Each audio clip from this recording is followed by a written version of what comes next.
Hi, everybody.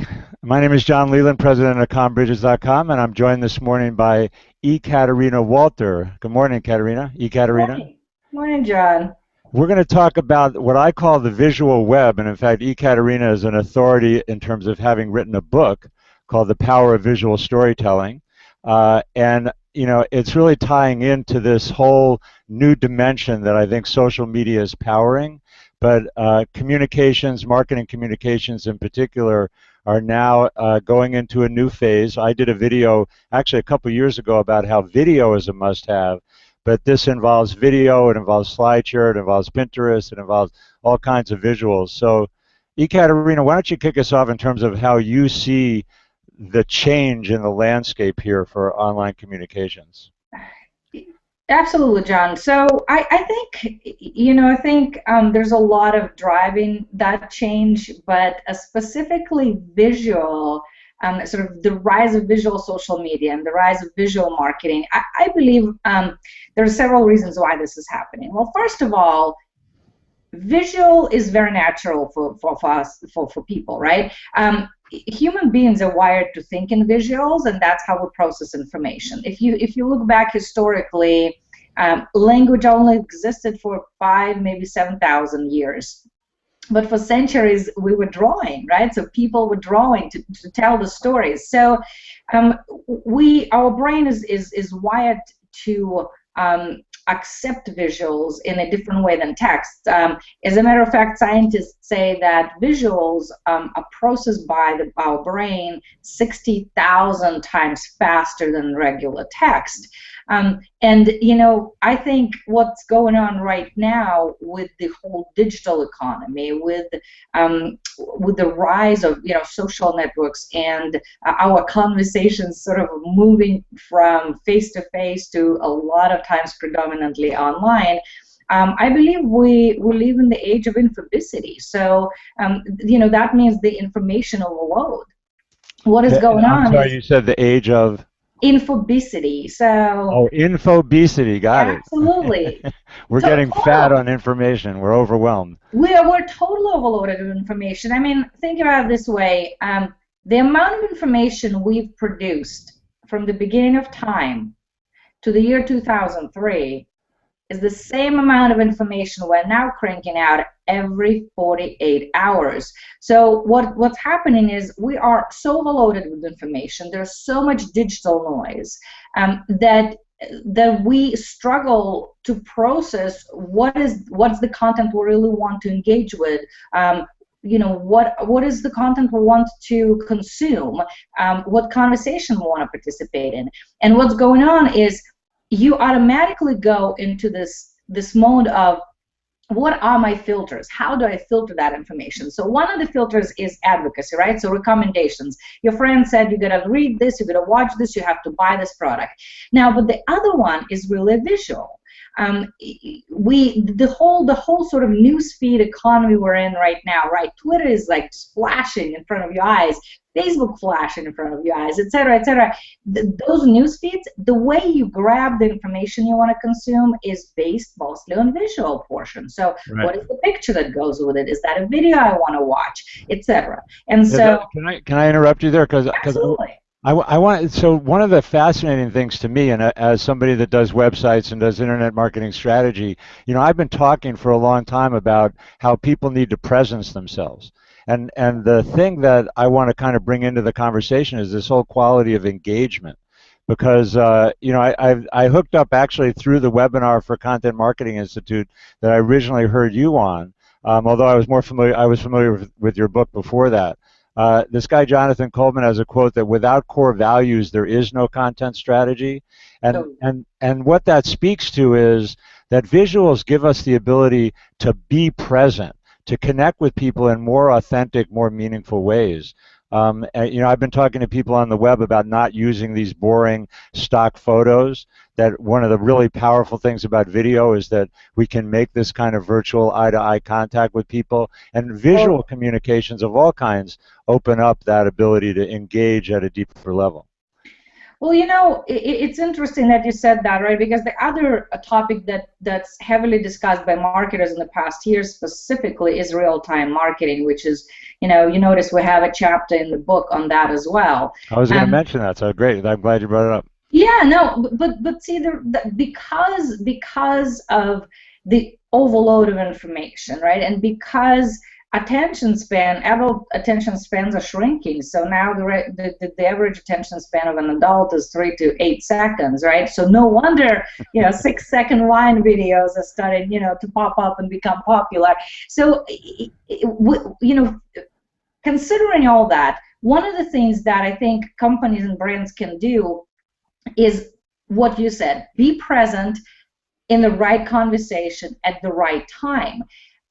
Everything moves fast, so that sort of agility is not something that traditional marketers are used to, right? Who are used to that is the news industry, right? The media industry. And so what's starting to happen, you also see a lot of people switching. They're jumping from being an editor of a newspaper or working in this fast moving media environment to brands. Why? Because brands are starting to build more and more of their own newsrooms. And what that part of that means that they actually make sure that they produce the relevant content at the right time, they distribute it in the right place, and they engage with their community in the right way, right? Yeah, you're like setting yourself up for this REI case study, because one of the things that the story that I love that actually got us talking, that led to us doing this hangout this morning, was this REI experience that you had personally that I think illustrates so beautifully not only real time, but a company using video based on values. So I'm sorry to interrupt you, but tell us that story, because it's a wonderful example of, I think, a company really doing things right. Yes, that was one of the better ones that I've experienced, and it was fantastic. So I always say relevancy has a deadline. And REI case is a perfect illustration of that. So 2 years ago, almost Christmas, and so I'm putting out a tweet to REI just because it's the really good brand in my backyard, and I said, REI, I need help. What's the best Christmas gift you can recommend? What you got for me? That was on Twitter, right? What's that? You did that on Twitter, is that correct? I did that on Twitter, yeah. So I put out the tweet, and they ran a bigger campaign called Gift Picks, and so they were trying to use social channels to help people with recommendations.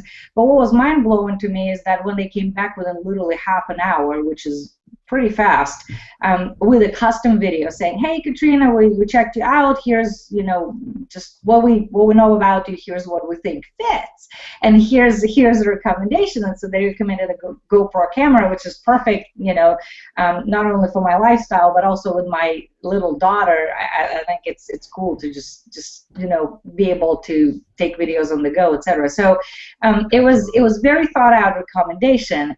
It wasn't just, hey, here's a canned video we've done. It's actually addressed to me. They thought it through, and they had one of their green vests who are people working locally in their stores right there on site, actually tape response. And so obviously, me, a social media marketer, I go, that's cool. I want to know more about it. What's going on there in the background? So I connected with the team, and the team told me that they decided to do it for a couple of weeks and sort of see how it goes, but just be present in real-time conversation. If somebody's asking for gifts and if there's any way that they could help, they wanted to jump in and help.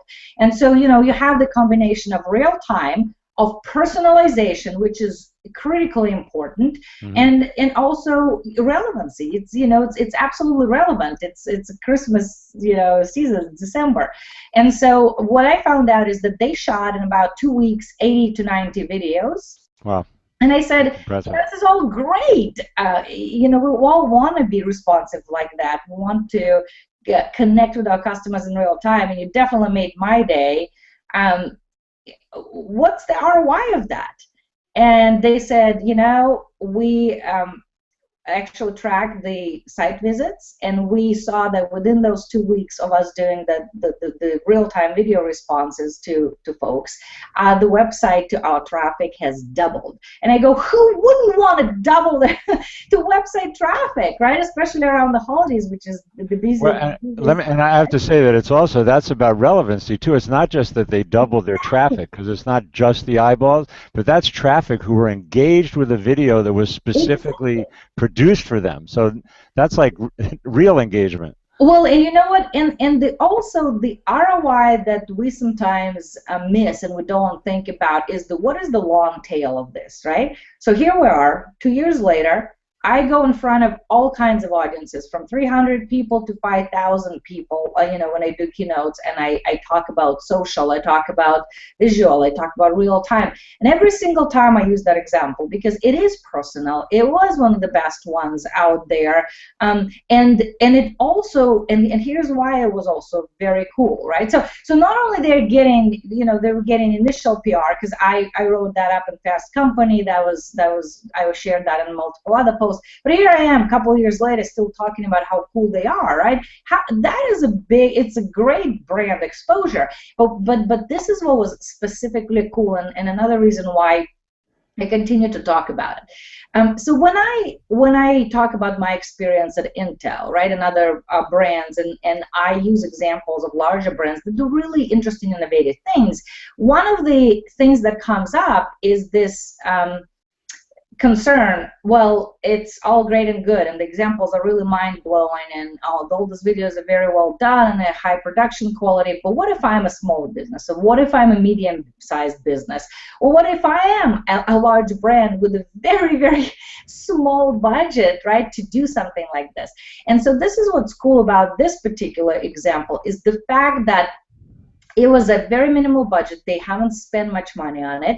They just did it creatively. They went out there and set up green screens in a couple of their local stores, and they just, engaged the green vests to help them address, the tweets in real time. So they brought in, I think they even brought in their own cameras. So it's a very sort of low-key, very simple production that didn't require a huge budget. But how cool is this, right? You personalize, you address people's concerns in real time, and you double your traffic to your website. That's to me is fantastic. So I think the combination of all those factors, and the fact that it wasn't done in a humongous budget, which is always something that marketers bring up, makes it as just really a great and ideal example of how do you want to approach the conversation, how you want to, instead of interrupting the conversation, get plugged in the conversation at the right time with the right message that actually has utility, right? Yeah. How many marketing campaigns do we know that don't have utility? Yeah, no, and I think that's actually what we're doing here. And I do want to actually go over towards the small business, because a lot of people that I talk to, I know some of them are solopreneurs or definitely smaller companies. And, I'm a smaller company, and we're doing this via Google Hangouts, and I hope providing valuable information that will serve people. I have my last blog post was about video rants, and it actually included a video that I shot myself with an iPhone. And the context that I want to give you for talking about how small businesses can really get involved, besides this kind of example, in your book, which I'll plug again, I think it's excellent and very thorough, you talk about all these different social media channels. And one of the points that Gary Vaynerchuk made in his last book that I think is really crucial is this idea of context, that you don't do visual communications the same way on Pinterest, that you do it on Instagram, on Facebook, YouTube, SlideShare, what have you. What do you think are the best ways and the most efficient ways for small companies to take advantage of this visual wave in social and marketing online communications? To answer your question, I think there's a lot of creative things that you can do. And one of the things I will tell you that I tell smaller businesses is, first of all, take risks.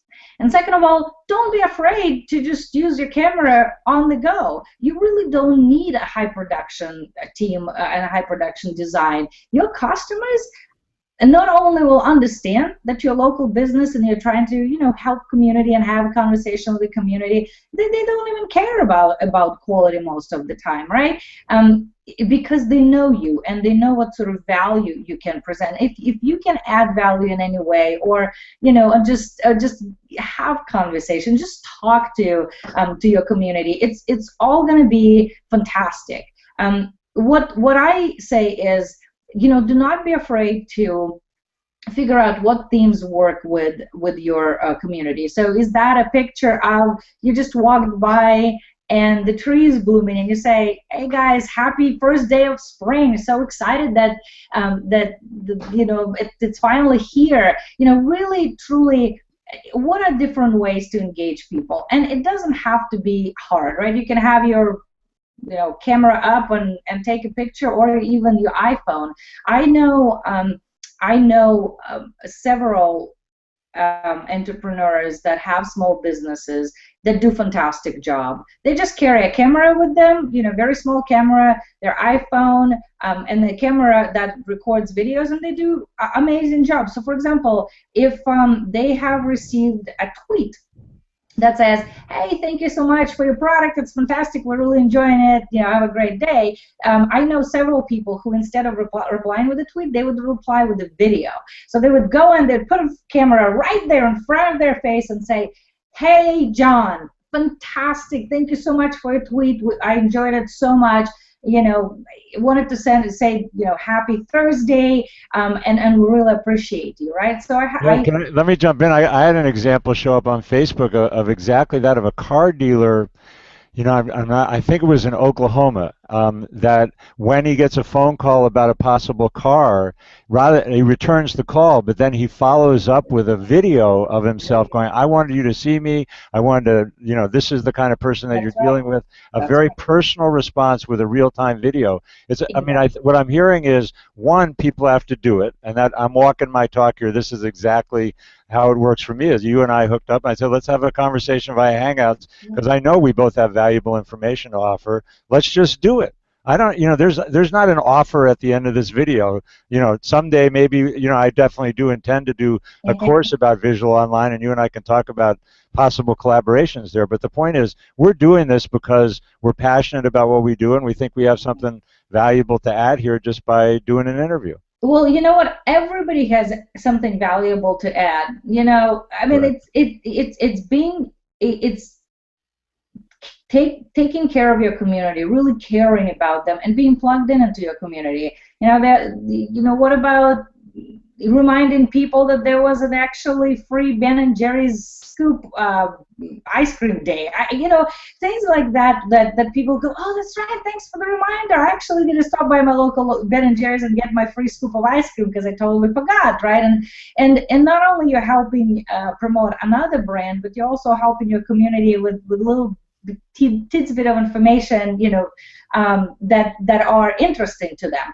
And going back to your context question, absolutely, it's interesting. Our first sort of response, especially as small businesses, is there's only one of me, and I wear 5 different hats. And what I'm going to do is, if I'm going to produce an interesting visual or interesting video, I'm going to just plaster it on all the networks. So first of all, you do not have to be on all the networks. Just because large brands are on Pinterest and Tumblr and Instagram and YouTube and Facebook and Twitter, you don't have to be on all of them. What you need to figure out is, what's your community really, which network fits within your community, what do they value? So if you're a local business that has beauty products or any sort of products that are really pleasant on the eye, and your main demographic is women, you go with Pinterest. 80% of users on Pinterest are women. They love to share home goods, beauty products, recipes. So this might be a perfect community for you, because they will find something that you put out of value.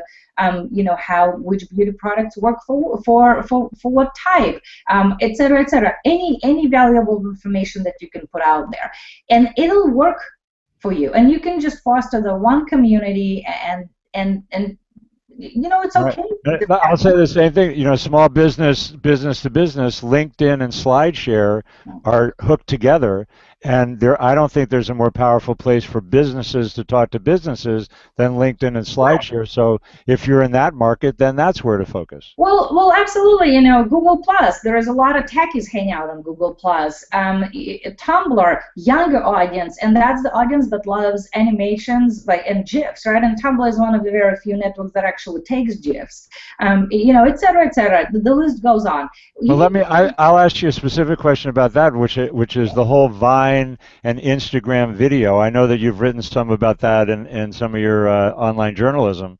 You know, how do you view the market that's viewing Vine videos or that's viewing Instagram or Instagram videos? you know, Vine and Instagram, a lot of that audience is younger audience, but you know, it doesn't have to be. There's a lot of brands that use Vine in a very creative way for even their TV advertisement. It's definitely hard to get used to. You have only 16 seconds, right, or 10 seconds or 15 seconds. You know, Vine is 6, so it's 6 seconds on Vine, right? Yeah, Vine is 6 seconds, right? Instagram is a little longer, but I think the reality is that's where it's all going. A big chunk of your current and especially potential future customers are millennials, right? So 50% of population is under 30 years of age. These are digital natives who are used to growing up in a noisy digital world. So if the attention span is 5 seconds on average, 3 to 8, something like that, then you need to really cater to that, right? And that's what Vine is doing. There's definitely different uses for both of them, but it is where I feel like rich media is shifting and going, because you've seen over the last years, John, I'm pretty sure you have, where we went from 15-minute videos, then to 10, then now if it's longer than 3 minutes, nobody's watching, and you have a large drop-off rate. We're 15 or so minutes in. I don't know, we're more like 20, 25 minutes into this interview. Hopefully, there's still some people around. It's a different form, but and we haven't talked about YouTube because part of the reason that I'm using Google Hangouts is because when I push stop on this recording, it's going up as a YouTube video without me doing anything, and I just love that. That's right. Well, the thing is to consider is people will watch longer videos if they add value, right? And hopefully that's what we're doing. We're talking about something that adds value, providing information and tips that are interesting to your audience specifically.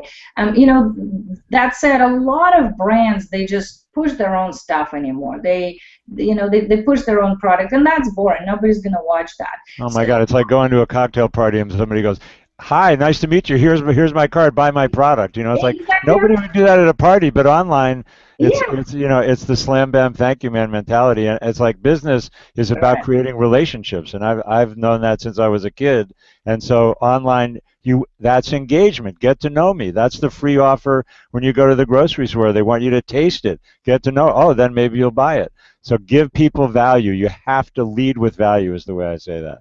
Otherwise, right, and forget about it. It's all about person-to-person interaction. That's the reality is, if I know if a friend of mine works for a particular brand, and I decide which brand to go with for that particular product because I can get it in several places, first what I'm going to think about is I have a relationship with somebody who works there and they love to work there, right? That's another thing that I think a lot of brands are missing is employee advocacy.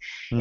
It's very visible when employees hate working for a brand, and very visible when they love working for a brand. And so I would remember my friend and go, oh, you know what, I'm going to go buy it from this particular retailer because I know my friend works there and she loves it, and I know exactly the work that she does, and it's something that's personal. So how do you build those personal connections, any sort of connections? It doesn't have to be friend working at a brand, but how do you build those personal connections so you continue to stay on top of mind, so next time somebody buys or recommends, these people come back to you. And the thing is too, what brands don't realize, they spend so much money, John, on going out there and buying and trying to acquire and convince the new customers. That's not how you go about it. What you do is you serve the customers you have, and you serve the community you have. That community will bring 2 new clients, 5 new clients, 10 new clients. I mean, look at the Apple community. They don't sell they create a movement to the point where you walk into Best Buy and you go, well, I was looking for a PC, and the guy who's just happened to be walking by shopping in the same store, who's an Apple owner, will stop, look at you like you're crazy and say, no, no, no, no, no. Let me spend 10 minutes with you to tell you why you don't want a PC and why you want Apple. That's what you want. You don't want just your employees in the store standing there and convincing people to buy. You want the community around you to convince people. You want to build tribes. You want to create a movement. You don't want to make another marketing campaign. That's right. not what it's about. That brings And us so, back to, yeah, right, exactly. It brings us back to this kind of whole element of passion. And I love Simon Sinek's start with why. Like, why are you doing what you're doing? And why then that leads to the rant. And I love what you said before about taking risks, experimenting, doing stuff like this. Let's just do it and see how it goes, see what people think, see if we get feedback. That's right.